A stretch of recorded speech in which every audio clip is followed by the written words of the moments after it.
orange rose, microchips us, iPhone cameras us, taco salads us, Obama us, Olive Garden us, White Foster us, Sabra Hamas, Hasbara sus. Welcome to Bad Hasbara, the world's most moral podcast. This is a show where I take a look at the magical world of political propaganda that is coming from Israel, the world's only democracy in the Middle East and the world. I'm your host, Matt Lieb. How's it going?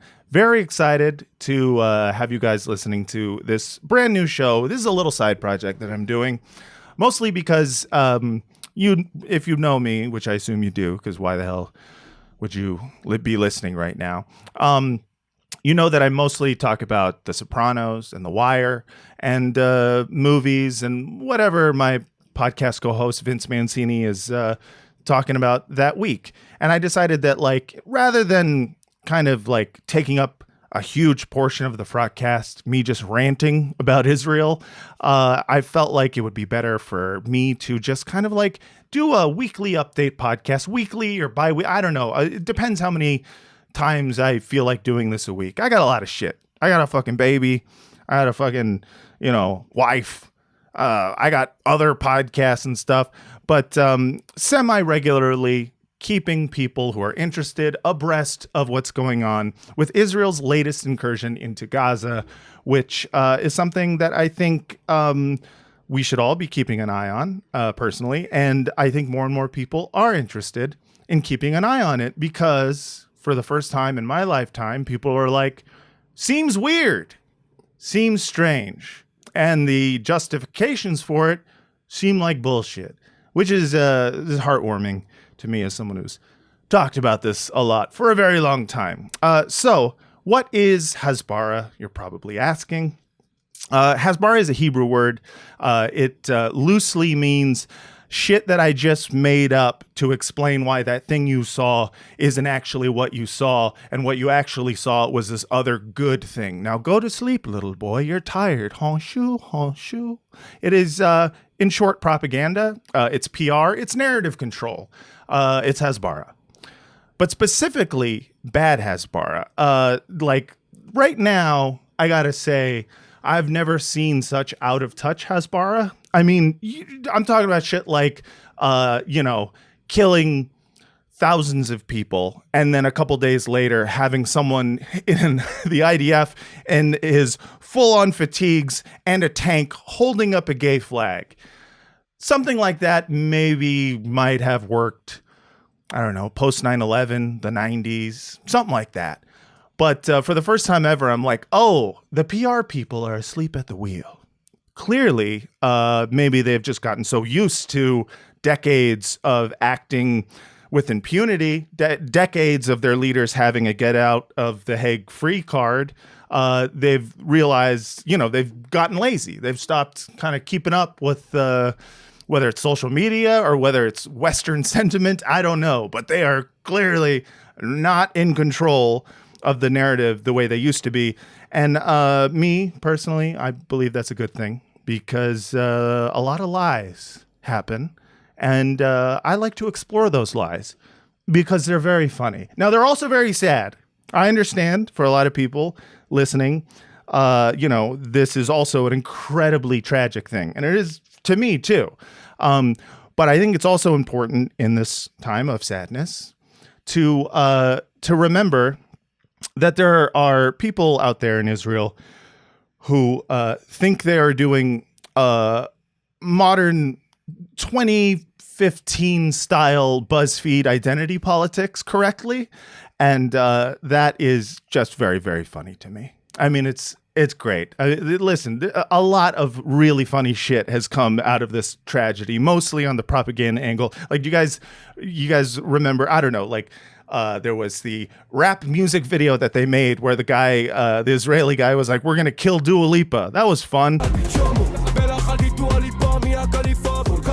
Or, a Israeli representative trying to explain away an Abu Ghraib by being like, oh, no, they're just naked because it's hot in the desert. First of all, remember, it's the Middle East and it's warmer here. And especially during the day when it's sunny, it's to be asked to take off your shirt. It might not be pleasant, but it's not the end of the world. Or like a day that we spent arguing about Israeli salad, like shit like that. To me, that's that good shit. That's that shit I love. And that's the shit I've been following for a long time. So if you are not familiar with me, hi, I'm Matt Lieb.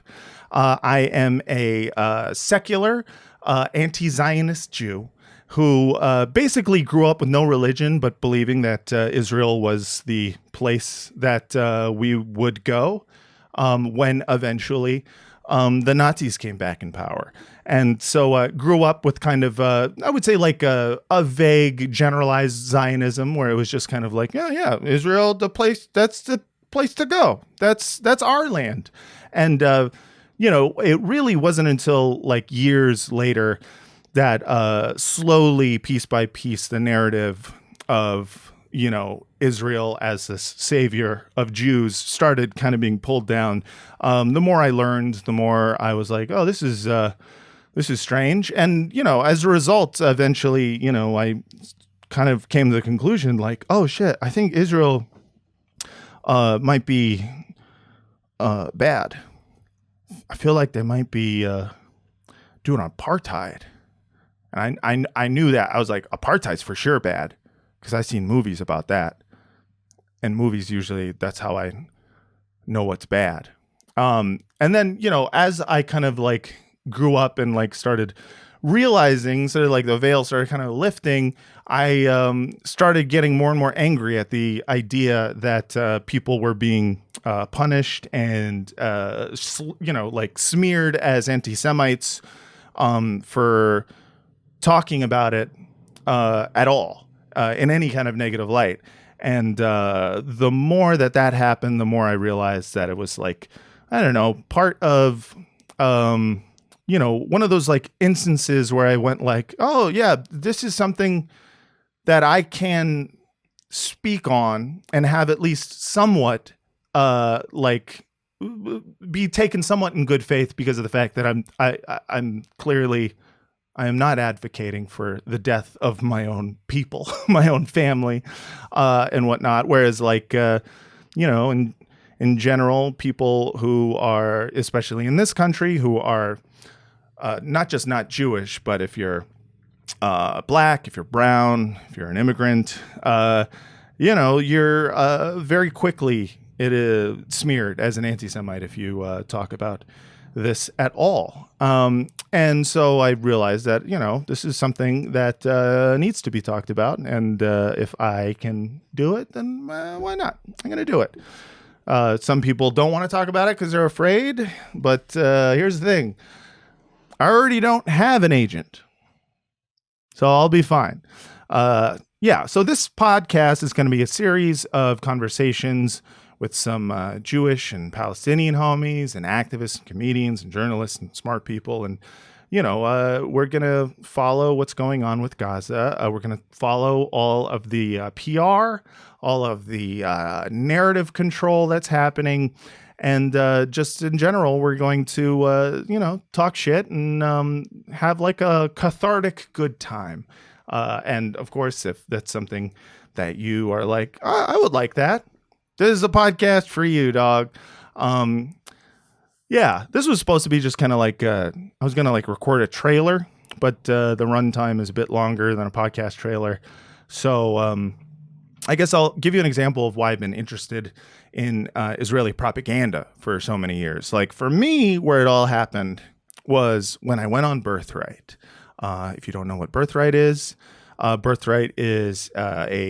basically a paid vacation, a free vacation for young Jews to go to Israel and see the land for themselves. And they feed you and they show you, like, look, people are singing camp songs, and look, it's a Jewish nation. It's a propaganda trip in an apartheid state.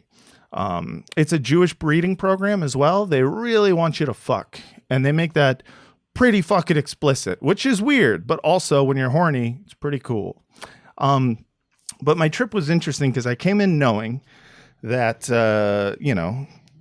something was up, because I didn't go till I was like 26 years old.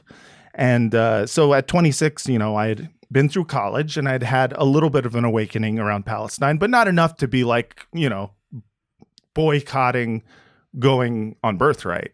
I mean, listen, it's a free trip. What the fuck am I gonna turn out a free trip? Fuck that. Nah, I like free. So I'll tell you about some things that happened there. Well, the first is, and this is something that I do on stage, as a stand-up comedian. I do stand-up, and I tell this joke, but I'll tell you like the actual story behind it. But the first thing that happened was they told us to that they're going to interview us at the airport. Like Israeli security is like going to give you like a brief interview. They're going to ask you some questions. They say, don't joke around with them. Don't lie to them. They'll know. Just like be straight. These are like the smartest, like human lie detectors. These guys deal with terrorists all day. So, freaking don't, just be honest with them. And so they started asking me some questions when I got to the airport and I got to the like El Al terminal. And they asked me at one point, what's the last Jewish holiday you celebrated? And I said, Kwanzaa, because I'm hilarious, because they both got candles. Didn't get a laugh. And in fact, what ended up happening was everyone else got to board the plane, except for me and this other kid who was held back because he looked Arab. And at the time, I was like, it feels like he's the most Arab looking of all of us, and that's why they're doing it. But I give him the benefit of the doubt. Maybe he said some shit too. Yeah, so eventually some Israeli security guards came up to me and we found the writings against Israel, writings in Arabic. This is true. He actually said this to me. And I was like, I don't know what you're talking about. I don't know how to write in Arabic, and I've not written against Israel since college. So I don't know what you're talking about. And he goes in my backpack and he pulls out my comedy notebook, which is the scariest thing that a law enforcement officer can read. Because the shit we write in our notebooks are not meant to be seen by anyone else. It's just a bunch of out of context set lists. It just says sucking my own dick, fucking a fish, coming on the food bed. Like it looks like a really fucked up to-do list if you don't know what you're looking at. So it's like, holy shit, what did he read? And he points, he goes, right here you wrote Allahu Akbar. And I actually had written the phrase Allahu Akbar. I was like, holy shit, this is a hilarious misunderstanding. I am a comedian. This is just a joke notebook. It's just I write jokes. I've been doing it for a year now. I'm pretty fucking good at it. But I'm not actually saying it's just a joke. He's like, Allahu Akbar is not a joke. How is that a joke? And it was at that point when I realized I'll have to do my joke for Israeli security in order to prove my innocence, which is the greatest comedy open mic I've ever been to in my fucking life. I was like, fuck yeah, let's do this. I got a joke, you got a gun. So I do the joke for him. I'm like, okay, well, it works better in a club, but I guess we'll do it here. Allahu Akbar in Arabic literally translates to God is great. Allah, God, Akbar, great. But not so much great as in awesome. It's more great as in big, as in expansive, as in everywhere, almost as in fat. So when I hear someone exclaim, Allahu Akbar, as a comedian, I want to shout back, how Akbar is he? And I would love it if he responded like it's Def Comedy Jam, like, Allahu so Akbar! Allah was so motherfucking Akbar that when he sit around the mosque, salam, salam, beep, beep, beep, beep, beep, la ilaha illallah, beep, beep, beep, Muhammad Rasulullah, beep, beep. That was a reggae horn for those of you who don't know. Which Def Comedy Jam. So I did the joke for him and fucking nothing. Completely stone-faced. And I was like, kind of mad. I was like, well, I'm still workshopping it. It's not done yet, so don't fucking judge it. He just looks at me and goes, wow, don't quit your day job. That is the worst I've ever seen anyone bomb. And I've literally seen people being bombed. Shalom, shalom, beep, beep, beep. Then he did the reggae horn, and then we both spun like dreidels and entered the Holy Land. All right, guys, I've been Matt. Now, how that actually ends is I did that joke for him, bombed, and then they just let me on the plane, it was much worse. I would have rather spun like a dreidel and entered the Holy Land. That would have been cool. But I remember, I've been doing, talking about doing that story for a while, and that was the first sign that there was something weird with the Middle East's only democracy was that the way he described the phrase Allahu Akbar was a writing against Israel. And at the time I kind of like glossed over it, but then I was like been thinking about it for like years and years, talking about doing the story. It is wild that in a nation that purports to be this like liberal democracy, and liberal democracies are, of course, one of the many tenets is religious freedom, that a Arabic phrase, a religious phrase, a Muslim phrase would be considered against Israel. And so that was a weird moment. In general, the trip was kind of eye-opening for me as a total, full, immersive Hasbara experience. Because one of the things they were playing on was basically your upbringing as a Jew culturally. So like we're talking about people singing camp songs. Like as someone who, grew up secular, I was surprised how much it affected me, because these were all songs that I knew because I went to Jewish camp. I was a Jewish camp counselor. And I was like, wow, this is like, it was affecting me, but it was also set off some flags. Because I remember when we were in Jerusalem, seeing like groups and groups of Jews and young Jews and people who they may have been on one of the Taglit tours, the Birthright tours, or I don't know what, but they were singing these songs that I knew from my childhood, and I was like, no fucking way they made a whole country that sings the same camp songs I do in West Los Angeles. Like that, I don't, like, it just felt very like, you're trying to sell me a timeshare.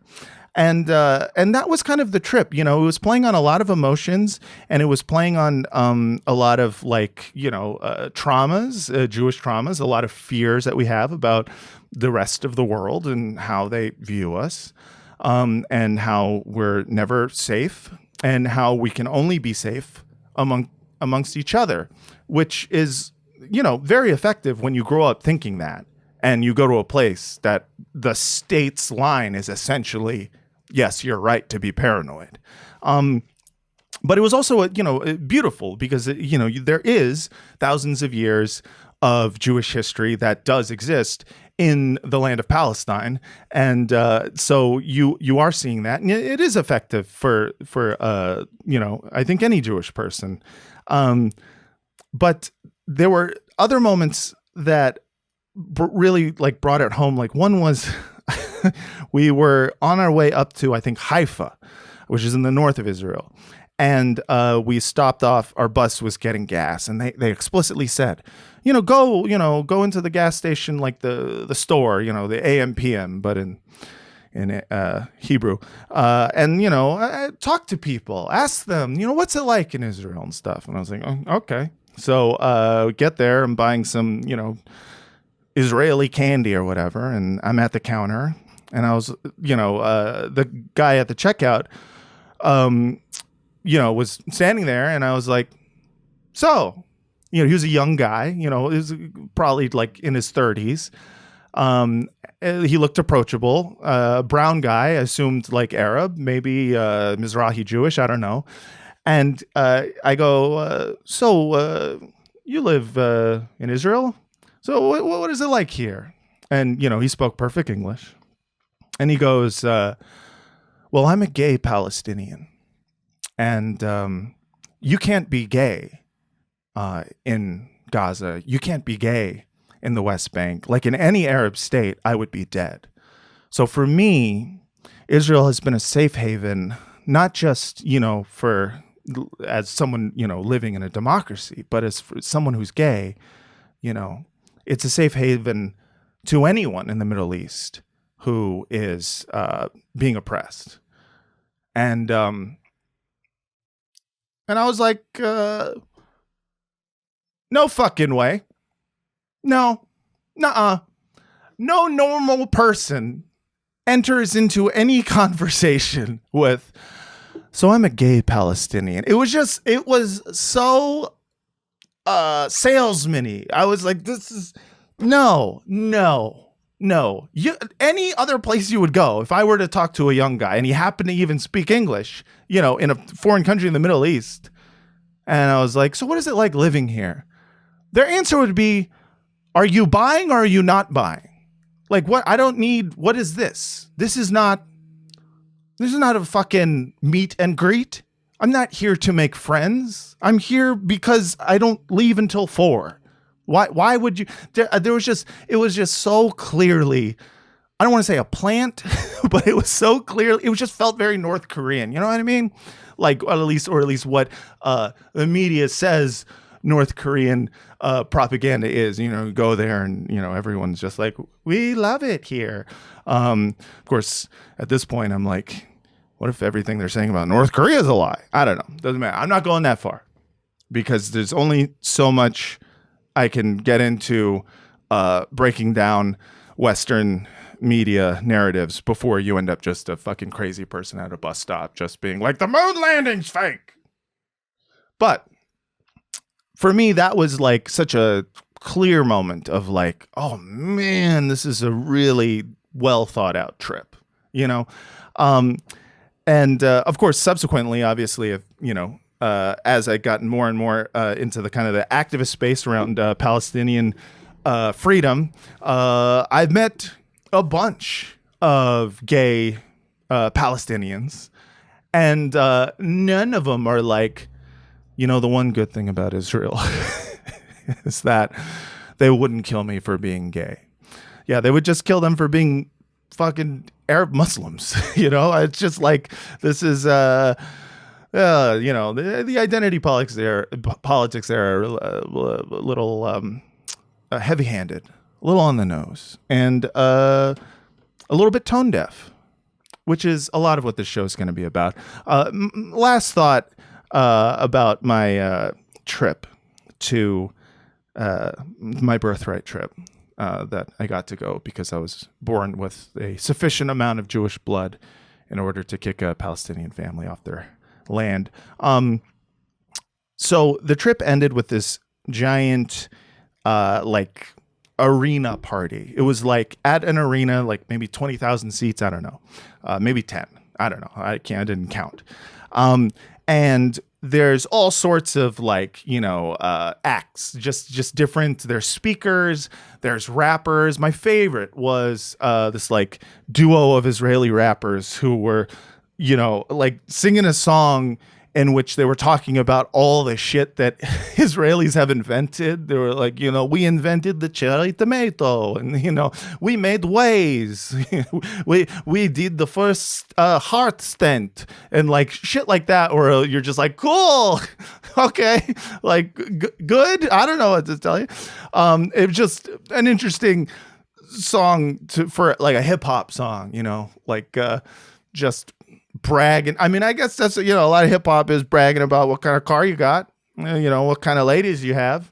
In Israel, it's like, here's a list of our startups. Cool.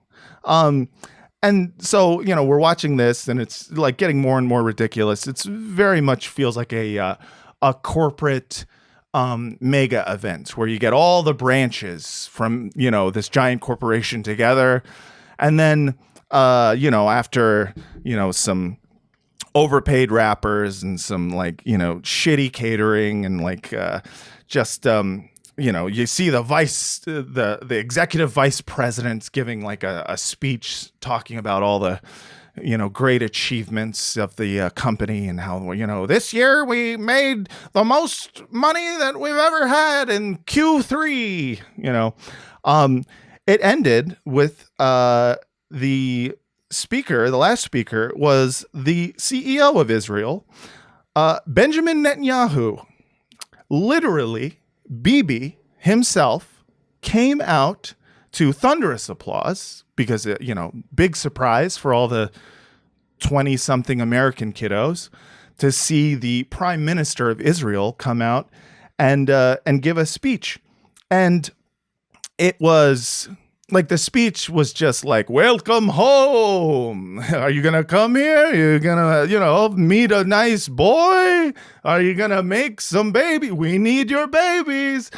And so, like, leaving aside how fucking weird it was for the Prime Minister of Israel to talk about us fucking, which is just so incredibly weird. What really like blew my mind was I was like, the fucking Prime Minister of Israel, the main guy, is going to be the headliner speaker for a group of American children. Because we were children. I mean, I was like the oldest one on my trip at 26, which is, I think, the cutoff age. But there were like fucking 18-year-olds, 19-year-olds, 20-year-olds. Like, we're talking youngsters and American youngsters. And just, it made me realize in that moment how fucking important Jewish American youth is to the Israeli project. Like, we are so important that they are going to wine us and dine us for like 11 days, 14 days. I forget how long. It was a long time. They're going to wine us and dine us. They're going to like encourage us to like fuck. They're going to give us some of the best Israeli food that I've ever had. Like, just amazing. I was like, wow, this food is incredible. We're smoking hookah. We're going to fucking Tel Aviv. People are wearing capri pants and talking about taking TCB. And like fucking, it was insane to cap it off with literally Benjamin Netanyahu, like being like, did you like it? Well, there's more where that came from. All you have to do is uproot and move to your ancient homeland. And it was eye-opening because I just realized I was just like, this is, I mean, I knew it was a propaganda trip, but I didn't know how important it was for the Zionist project of, expanding the population of Israel, because it's just the whole project around Zionism is about holding a demographic majority, and that demographic majority is hard to keep going, given like, I guess, the birth rates of Jews. We don't have a lot of babies. I don't know. Mostly it's like they just talk about how like the Arabs have too many babies. It's like real weird racist shit. Mirrors a lot of some of the racist shit we say here in the United States vis-a-vis like Latin American immigrants. They have too many babies. This place is going to be Mexico. It's going to be Mexico. It's the same thing except for a lot more genocidal. But just like realizing that like the support of American Jewry to Israel was just so key to the continuing project that they would have literally Benjamin Netanyahu come out and tell us to fuck. I was like, this is bad, and this is weird, and this feels like a cult. And it was for the first time that I started viewing the entire project of Zionism as like, oh, this is culty. It's not like religion. Religion, of course, can be similar to cult in many ways, depending on how fundamentalist and how extreme it is. But this is a different thing, because this is not just about, praising God or like believing. It's about being together to hold up this false narrative and all supporting each other on this false narrative of, whether it's like victimhood, of Israeli victimhood, or even like just general Jewish fear and trauma, and playing on that and separating you from your family and separating you from the place you grew up, and just saying like, no. All those people, they never liked you anyways. Here, we love you.